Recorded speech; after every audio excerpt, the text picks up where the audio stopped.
আমার মন মাতানো দেশ, হায় রে আমার সোনা। আসসালামু আলাইকুম দর্শক বন্ধুরা, আশা করি সবাই ভালো আছেন। আপনারা দেখতেছেন কৃষিতে বাংলাদেশ 24 এবং এমডি নিশান আহমেদ ফেসবুক পেজ। বরাবরের মতো আমি মোহাম্মদ নিশান আহমেদ আরেকটি নতুন ভিডিওতে সবাইকে স্বাগতম। আজকের আলোচনার বিষয় হচ্ছে দানাদার ও তরল কীটনাশক দিয়ে মাজরা পোকা দমন ব্যবস্থা। ভিডিওটি অত্যন্ত গুরুত্বপূর্ণ, তাই ভিডিওটি না টেনে পুরো ভিডিওটি দেখার অনুরোধ রইল। দর্শক বন্ধুরা, আপনারা জানেন এই মাজরা পোকার কারণে ধানের ফলন 30 থেকে 70% ক্ষতিগ্রস্ত হয়। দর্শক বন্ধুরা, মাজরা পোকা ধানের জমিতে দুইবার আক্রমণ করে। প্রথমবার চারা রোপণের 15 থেকে 30 দিনের মধ্যে, দ্বিতীয়বার ধানের শীষ বের হওয়ার সময়। ধানের জমিতে সবচেয়ে বেশি আক্রমণ করে 3 ধরনের মাজরা পোকা। এক হচ্ছে হলুদ মাজরা পোকা, 2 নম্বরে হচ্ছে কালো মাথা মাজরা পোকা, 3 নম্বরে হচ্ছে গোলাপি মাজরা পোকা। দর্শক বন্ধুরা, ধানের জমিতে মাজরা পোকা দমনের জন্য একের পর এক কীটনাশক ব্যবহার করতেছেন, কিন্তু মাজরা পোকা দমন করতে পারছেন না। দর্শক বন্ধুরা, মাজরা পোকার ক্ষতির ধরন: স্ত্রী মাজরা পোকাগুলো জমিতে চারা রোপণের 10 থেকে 15 দিনের মধ্যে জমিতে এসে ধানের পাতার উপরে নিচে গাদা করে ডিম পাড়ে। এরা একসাথে 100 থেকে 200টি ডিম পাড়ে।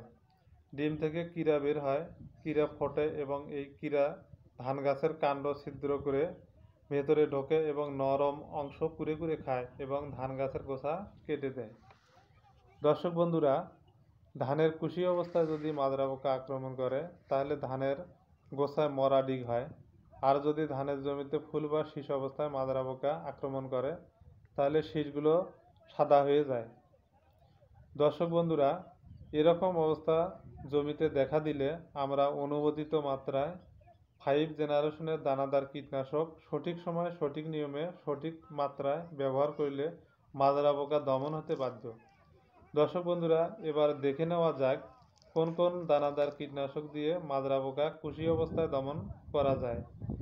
যেমন নোকন কোম্পানির সিডান 4G, সেমকো কোম্পানির রাগবি 10G, বায়ার কোম্পানির ভায়াগো সুপার 1GR, পদ্মা ওয়েল কোম্পানির অপটিমাস 5G, স্কয়ার কোম্পানির ইকোফ্রেন 5G, অটো কোম্পানির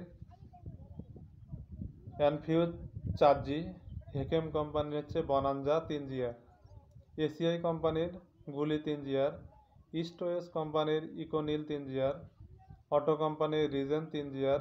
দর্শক বন্ধুরা, জমি রোপণের 15 থেকে 30 দিনের মধ্যে প্রথম চাপান সারের সঙ্গে প্রতি বিঘায় 2 কেজি করে প্রয়োগ করলে মাজরা পোকা দমন হবে ইনশাল্লাহ।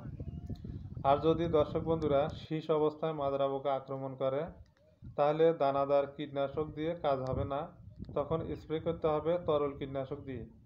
দর্শক বন্ধুরা, জেনে নেওয়া যাক 5 জেনারেশনের কীটনাশক। দর্শক বন্ধুরা, মাজরা পোকা দমনের জন্য স্পর্শক, প্রবাহমানক, গুণসম্পন্ন কীটনাশক দিয়ে স্প্রে করতে হবে।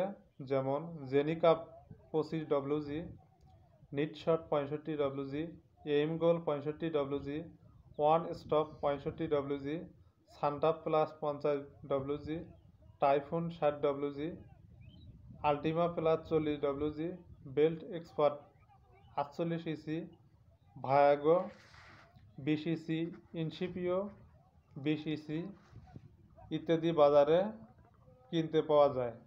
দর্শক বন্ধুরা, যেগুলো পাউডার জাতীয় কীটনাশক প্রতি লিটার পানিতে 1.5 গ্রাম করে, আর যেগুলো তরল জাতীয় কীটনাশক প্রতি লিটার পানিতে 2 মিলি করে অথবা প্যাকেটের গায়ে নির্দেশনা দেখে স্প্রে করে দিবেন। দর্শক বন্ধুরা, শেষ বিকালে পুরো গাছ ভিজিয়ে ধানের জমিতে স্প্রে করে দিবেন, তাহলে ইনশাল্লাহ মাজরা পোকা দমন হয়ে যাবে।